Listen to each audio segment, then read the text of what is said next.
السلام علیکم ناظرین کرام، نئی ویڈیو میں آپ کو خوش آمدید کہتے ہیں۔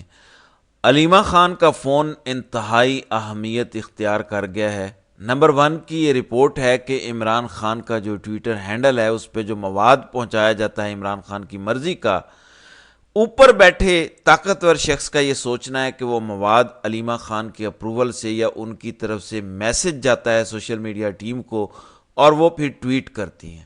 آپ کو پتہ ہے اس دوران بیرسٹر گوہر کو پکڑا گیا، رؤف حسن کو پکڑا گیا، کئی دیگر لوگوں کو پکڑا گیا۔ ان سب نے بظاہر یہی کہا کہ ہمیں تو نہیں پتہ کہ یہ کون ہینڈل کر رہا ہے، کون پوسٹ کر رہا ہے، پیغام کون پہنچا رہا ہے۔ انہوں نے واضح انکار کر دیا۔ میری یہ ذاتی رائے ہے کہ اب علیمہ خان کے فون میں کمپنی کا انٹرسٹ صرف اسی وجہ سے ہے، اور اس کے لیے کمپنی نے علیمہ خان کا مزید 2 دن کا جسمانی ریمانڈ دے دیا ہے، اور ان کے ساتھ جو ان کی بہن عظمیٰ خان ہے ان کا بھی 2 روزہ جسمانی ریمانڈ جج نے دے دیا ہے۔ دوسری جانب مجلس شورا کا اجلاس ہو رہا ہے، ملاقات ہو رہی ہے شیطانوں کی، جس میں سارے چیلے پیپلز پارٹی، نون لیگ اور دیگر کے شامل ہیں۔ یہ بیٹھے فیصلے کر رہے ہیں، پلاننگ کر رہے ہیں کہ کیسے ہم نے پاکستانی قوم کو نسل در نسل اپنا غلام بنائے رکھنا ہے۔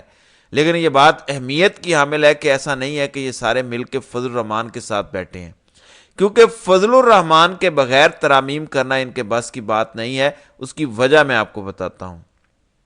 ناظرین کرام، ایک کے بعد ایک پی ٹی آئی کے ایم این اے کے گھر توڑے جا رہے ہیں، ڈیرے توڑے جا رہے ہیں، کاروبار توڑے جا رہے ہیں، ان کی فیملی کو اغوا کیا جا رہا ہے۔ ابھی سرگودا سے ایک ایم این اے کی فیملی کو اغوا کیا گیا ہے، وہ خود غائب ہیں اور انہوں نے ٹویٹ کیا ہے کہ جو کرنا ہے کر لو، میں ہاتھ نہیں آنے والا۔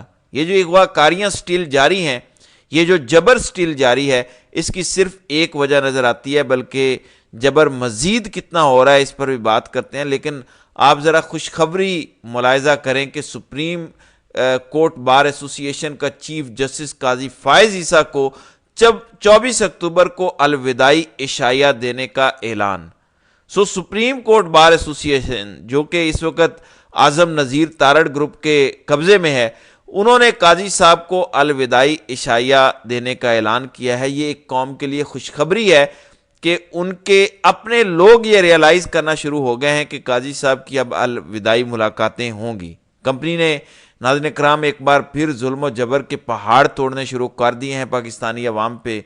رپورٹرز کو ان کے گھروں سے اغوا کیا گیا ہے، حیدر پنجوتھا کے بڑے بھائی انتظار حسین پنجوتھا کو اغوا کیا گیا۔ اسی طرح عمر صاحب جو پی ٹی آئی کے لیے گانے وغیرہ گاتے ہیں یا آج کل اپنے والد کی طبیعت کی خرابی کی وجہ سے پاکستان آئے تھے، انہیں اغوا کر لیا گیا ہے۔ اس کی شدید ترین الفاظ میں مذمت کرنی چاہیے۔ کیا یہ کوئی جنگل ہے؟ یہ کیا ہوا کہ گھر میں 30-40 لوگ سادہ وردی میں آتے ہیں، ساتھ پولیس اور رینجرز اور ڈالے آتے ہیں، اٹھا کے لوگوں کو مار پیٹ کر کے لے جاتے ہیں؟ یہ تو صرف جنگلوں میں ہوتا ہے، بنانا ریپبلک میں بھی ایسا نہیں ہوتا۔ ہمیں اپنے آپ کو یہ سمجھانا پڑے گا کہ ہم جنگلی نہیں ہیں، ہم جانور نہیں ہیں، ہم انسان ہیں۔ ہمیں اپنے آپ کو اگر مغرب کے مقابلے میں ترقی یافتہ ملک بنانا ہے تو وہ تب بنے گا جب ہم اپنی حیوانیت والی سوچ کو ختم کریں گے۔ کسی کے خلاف کوئی کیس بنتا ہے، آپ وارنٹ لیں اور اس کے بعد پھر گرفتار کریں۔ دوسری جانب قاضی صاحب کے جانے کی باتیں یہاں سے بھی سمجھ آ رہی ہیں، جو خواجہ آصف نے دوبارہ کہا کہ عدلیہ میں تبدیلیوں کے بعد الیکشن آڈٹ کا خطرہ موجود ہے، اشارے ملے ہیں، دعا ہے کہ جنگ اس نہج پر نہ پہنچے، معاملات بہت تلخ ہو سکتے ہیں۔ یعنی اگر منصور علی شاہ آ گئے، الیکشن کھل جائے گا اور ہم تو گئے۔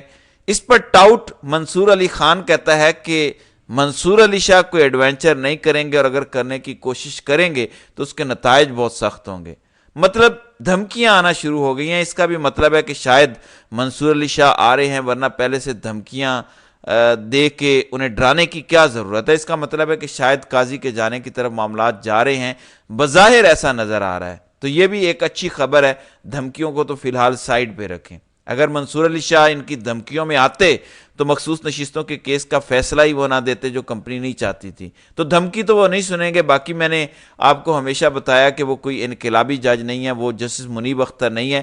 منیب اختر اگر چیف جسٹس بن جاتے تو میں آپ کو یقین دلاتا ہوں، مجھے امید ہوتی کہ وہ بہت کچھ ریورس کر دیتے۔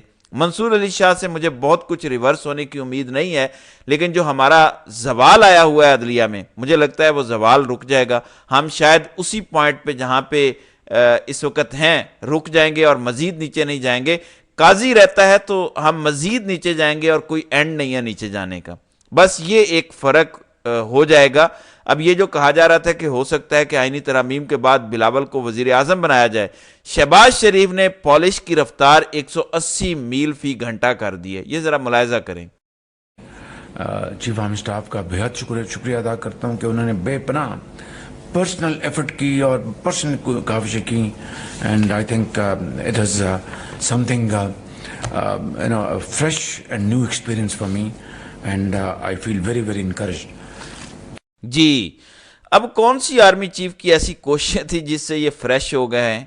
کیا اسے نہلایا ہے اس نے, کوئی ببل بات کروایا ہے؟ تو پالش کی رفتار تیز کرنا مجبوری ہے شہباز شریف کی, کیونکہ بظاہر یہ نظر آ رہا ہے کہ بلاول پالش میں شہباز کو پیچھے چھوڑ چکا ہے. یہاں تک کہ کورٹ رپورٹر حسنات ملک کا کہنا ہے کہ پیپلز پارٹی کی کچھ سینئر لیڈرشپ پریشان ہے کہ بلاول پالش میں بہت آگے نکل گیا ہے. ان کے یہ الفاظ نہیں ہیں, ان کے تو یہ الفاظ ہیں کہ بلاول جتنا آگے چلے گئے ہیں آئینی ترامیم کو کروانے میں, اس سے ان کی قیادت پریشان ہے. مطلب پالش میں حد سے آگے نکل گیا ہے بلاول, شہباز اور مریم سے بھی آگے نکل گیا ہے بلاول پالش میں. یہ اصل چیز.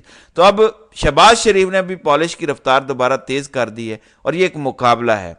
اب ایک کلپ اس وقت سوشل میڈیا پہ چل رہا ہے جس سے آپ کو پتہ چلے گا کہ جو لوگ عمران خان کو اتنا عرصہ کمپنی کا غلام کہتے رہے, کمپنی کا لایا ہوا کہتے رہے, کمپنی کا سلیکٹڈ کہتے رہے, وہ عمران خان کمپنی کے ساتھ کیا سلوک کرتا تھا. آپ کو پتہ چلے گا کہ کمپنی خان سے اس قدر ناراض کیوں ہے. جب ایک ایف اے پاس جرنل نے عمران خان کو سکھانے کی کوشش کی کہ بولنا کیسے ہے, ایک فوجی اٹھتا ہے پرچیاں لے کر آتا ہے اور عمران خان کے سامنے رکھتا ہے کہ یہ آپ نے پڑھنی ہے, عمران خان نے وہ پرچیاں اٹھا کے اسے پکڑا دی اور کہا کہ نکلو ادھر سے, میں خود کروں گا جو بھی تقریر ہے.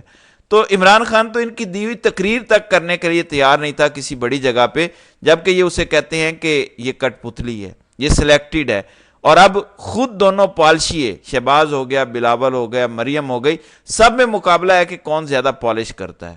وہ بندہ تو درمیان میں بیٹھے ہوئے بھی ان کی بات نہیں مانتا تھا. آپ کو یاد ہوگا جب جنرل فیض حمید نے ایک پرچی دی تھی عمران خان کو, تو عمران خان نے پڑھنے کی بجائے جیب میں ڈال لی تھی. عمران خان ان کو اہمیت نہیں دیتے تھے, ان کی مرضی کے کام نہیں کرتے تھے, اس لیے عمران خان کو واپس نہیں آنے دے رہے کہ اب آ گیا تو زیادہ طاقت سے آئے گا, اب تو ہمیں ہماری بیرکوں میں ہی بھیج دے گا. اس چیز کو سمجھیں تو یہ لڑائی بڑی گہری ہے. کمپنی کے سروائیول کا مسئلہ ہے, کمپنی کے اقتدار کو خطرہ ہے عمران خان سے, لیکن اس کے علاوہ کچھ ایسی چیزیں بھی ہیں جہاں کمپنی تھوڑی پریشان بھی ہے. اس میں ایک چیز ہے پشتون تحفظ مومنٹ کا, تو چلیں نام استعمال ہو رہا ہے, وہ ہے پشتون جرگہ. اب یہ جرگہ خالی پی ٹی ایم کا نہیں ہے, لیکن بڑے بڑے لوگ اس جرگے میں شرکت کر رہے ہیں اور کمپنی بڑی پریشان ہے. یہاں تک کہ وہ محسن نقوی جو دھمکیاں دے رہا ہے ایک طرف کے نہیں چھوڑیں گے, وہ آج نظریں جھکائے علی امین گنڈا پور کی صدارت میں اجلاس میں بیٹھا رہا. اس میں ایک طرف گورنر بیٹھا ہوا ہے پیپلز پارٹی کا جو کہ کمپنی کا ڈاؤٹ ہے, دوسری طرف محسن نقوی کمپنی کا دوسرا ڈاؤٹ, اور علی امین سے ریکویسٹ کی جا رہی ہے کہ اس مسئلے کو سلجھاؤ. اور اس جرگے نے جو بلایا گیا تھا, اس میں ساری جماعتیں جو بیٹھی ہوئی تھیں ان سب نے علی امین کو یہ اختیار دے دیا ہے کہ آپ پشتون امن جرگہ سے مذاکرات کریں. محسن نقوی جو کہتا تھا کہ ہم گنڈا پور کو گرفتار کرائیں گے, دہشت گردی ہو گئی ہے, وہ اب علی امین گنڈا پور سے کہہ رہا ہے کہ ہم پھنس گئے ہیں, ہماری تو وہ مان نہیں رہے, آپ ہمیں اس مشکل سے نکالیں. یعنی بادشاہ سلامت بنیادی طور پر اس جماعت سے درخواست کر رہے ہیں جس کو یہ کہتے تھے کہ 9 مئی کیا, یہ ملک دشمن ہے, یہ غدار ہے, کہ ہمیں اس مشکل سے نکالو, یہ مسئلہ حل کرواؤ, ان کے ساتھ جا کے تم بات چیت کرو. چھوڑیں کہ علی امین گنڈا پور کا کنڈکٹ کیا رہا ہے پچھلے کچھ دنوں میں, ان کو ضرورت پڑ گئی ہے پی ٹی آئی کی, اور یہاں پہ پی ٹی آئی بہت کچھ حاصل کر سکتی ہے. بہرحال اینڈ میں یہ سنیں عمران خان کو یہ کیا توڑیں گے, ان کی بہن کیا کہہ رہی ہیں. عمران خان کو رہا کریں, بس ہمیں رکھ لیں, عمران خان کو رہا کریں.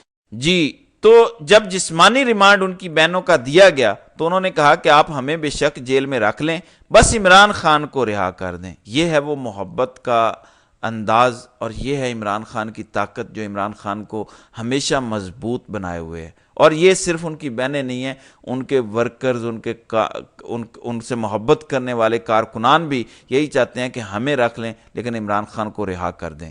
تو ناظرین کرام, آپ کی اس ویڈیو کے حوالے سے کیا رائے ہے؟ آپ اپنی رائے کا اظہار کامنٹ سیکشن میں ضرور کیجیے گا.